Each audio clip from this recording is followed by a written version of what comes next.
पहला पाठ, भोजन यह कहाँ से आता है हम करेंगे। तो सबसे पहले आप बताओ, आज आप सब ने सुबह क्या भोजन किया। कोई कहेगा मैंने परांठा खाया, कोई कहेगा मैंने खिचड़ी खाई, और कोई कहेगा मैंने सब्जी रोटी खाई। तो बेटा अलग अलग स्थानों पर अलग अलग लोग अलग अलग प्रकार का भोजन करते हैं। अगर हम हरियाणा की बात करें तो वो कहेगा हमने क्या खाया है, हमने दही रोटी खाई, या मैंने दूध पिया और मलाई खाई रोटी के साथ। अगर यही बात हम किसी दक्षिण भारत के छात्र से पूछेंगे तो वो कहेगा मैंने इडली सांभर खाया। तो विभिन्न प्रकार के भोजन हम ग्रहण करते हैं विभिन्न स्थानों पर। अब जो हम भोजन खाते हैं हमें पता है वो हमें क्या देता है, ऊर्जा देता है। और भोजन के अलग अलग संघटक होते हैं। क्या होते हैं बेटा, भोजन के अलग अलग संघटक होते हैं। किस प्रकार से संघटक होते हैं।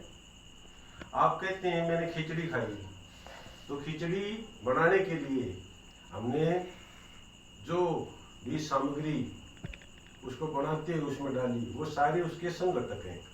कोई बच्चा कहता है मैंने चावल खाए, चावल खाने के लिए चावलों को कैसे पकाया। चावल पकाने के लिए चावल डाले और उनमें पानी डाला।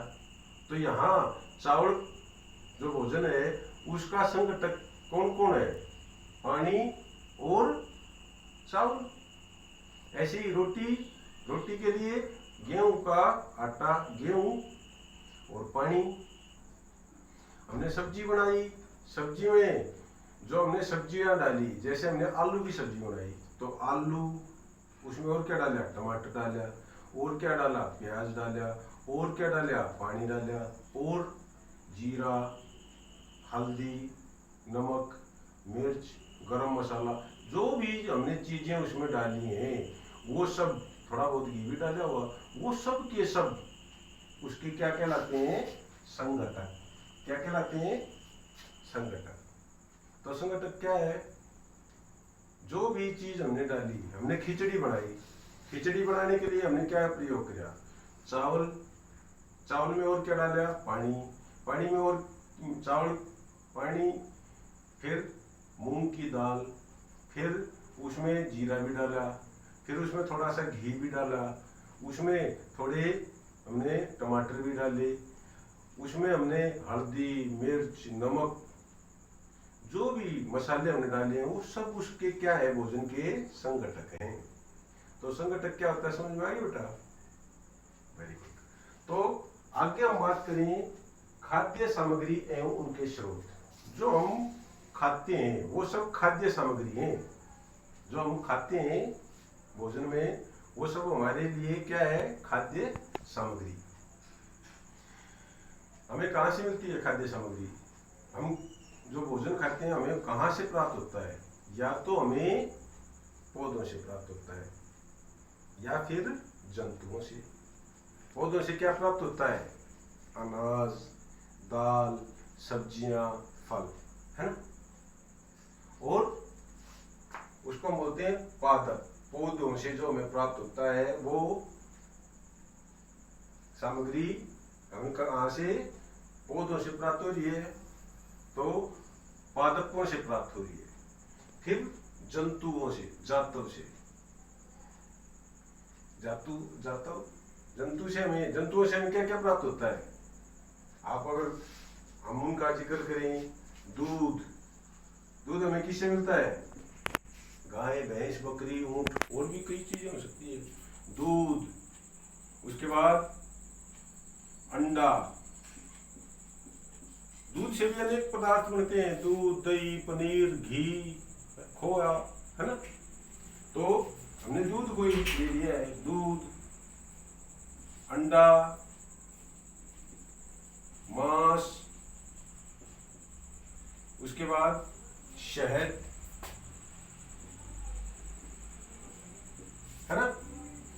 सारे जो भोजन से हमें भोजन कहाँ से मिलते हैं? जंतुओं से। तो इसको हम जातव भोजन भी कहते हैं। क्या कहते हैं? जातव भोजन भी कहते हैं। तो हमें भोजन इसमें भाई मछली भी आ जाएगी, मछली का मांस भी आ गया, और भी जो भी हमें जंतुओं से प्राप्त होता है वो सारा आ गया जातव भोजन में। तो भोजन हमें किससे मिलता है? खाद्य सामग्री, उनके स्रोत क्या क्या है? पादप पौधे और जंतु, जातव कह सकते हैं।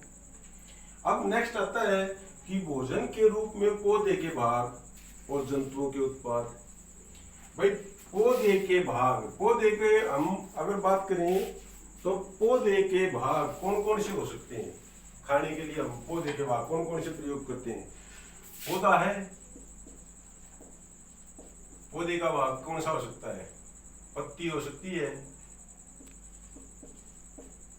तना हो सकता है, जड़ हो सकती है, फल हो सकता है, बीज हो सकता है ना बेटा। अब मैं आपको उदाहरण देके समझाता हूँ इसको। पत्ती, पालक की, मेथी की, आप पत्ती खाते हैं तो हम वहां पे पौधे का कौन सा भाग खा रहे हैं? ये क्या है? भाग, पत्ती खा रहे हैं। तना, तना खाते हैं। जैसे कमल का, कमल अपने यहाँ पे तो नहीं खाया जाता, लेकिन जम्मू कश्मीर में होता है, डल झील में कमल का तना होता है, उसका प्रयोग किया जाता है। तो कमल का तना, या और आलू, आलू भी पौधे का क्या कहलाता है? जड़ नहीं होती है आलू, आलू होता है तना। तो मैं आपको ये बता रहा हूं, पत्ती का मैंने बताया जैसे पालक और मेथी, और भी हो सकते हैं। जड़, जड़ में आप जैसे पौधे का जड़ वाला भाग किस किस में खाते हैं? मूली, गाजर, शलजम, है ना। फिर फल में आपको पता है, फल हाँ फल की बात करें, फल तो बहुत सारे, आप भिंडी है, बैंगन है, ये सब क्या है? फल ही तो है। तो भिंडी, और भिंडी के अलावा मैंने आपको बताया बैंगन, या और भी घिया है, कद्दू है ना। फिर बीज, बीज आप पौधे के बीज, गेहूं है, चावल है ना, सरसों है। तो ये हम क्या खा रहे हैं? उसके बीज का प्रयोग कर रहे हैं।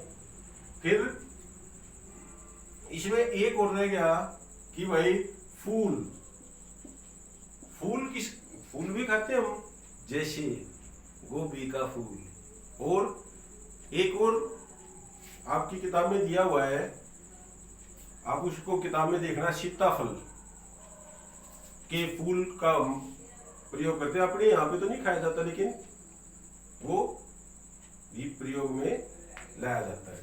तो ये विभिन्न जो भाग हैं, अब ये भी नहीं है कि हम एक पौधे का एक ही भाग खाते हैं। कई बार हम पौधे से एक भाग, दो भाग, तीन भाग भी खा सकते हैं। जैसे हम देखें कि भाई मूली है, मूली के हम पत्ते की भुर्जी बनाए जाए, है ना भाई। मूली की जड़ है उसको खाते हैं, और मूली के जो सिंगरे होते हैं उनकी भी सब्जी बना लेते हैं, वो बीज हो गया, फल हो गया। बात समझ में आई? तो इस प्रकार से हम पौधे के एक भाग, दो भाग या अनेक भागों का भोजन के रूप में प्रयोग कर सकते हैं। फिर बात आती है उसके बाद जंतुओं के उत्पाद। जंतुओं के उत्पाद के बारे में मैंने आपको बताया कि हम दूध, गाय भैंस बकरी का दूध पीते हैं, तो जंतुओं का से तो प्राप्त हो रहा है दूध, जंतु उत्पाद ही है। अंडा, अंडा किसका? मुर्गी का, बत्तख का। फिर मांस, मांस किसका? वो भी तो मुर्गी है या बकरी है, उनका मांस खाते हैं कई लोग, सभी नहीं खाते लेकिन कुछ लोग खाते हैं। फिर शहद है, शहद भी जाता उत्पाद है, जंतुओं से प्राप्त होने वाला उत्पाद है। मधुमक्खियों से हमें शहद मिलता है। और मछलियां भी खाते हैं हम। और इसके अलावा भी कुछ और हो सकता है, मैं एक दो आपको अभी यहाँ नहीं बता पाया हूँ, लेकिन सामान्य तौर पर छठी के लेवल का इतना ही होता है। तो ये हमने पहला पार्ट का आपको शुरू का जो इंट्रोडक्शन है, या जो आपके सिलेबस के अनुसार है, वो मैंने कराया है। अगले जो वीडियो में मैं इससे अगला भाग करवाऊंगा, और इस प्रकार ये अपना पाठ पूरा हो जाएगा। ठीक है बेटा।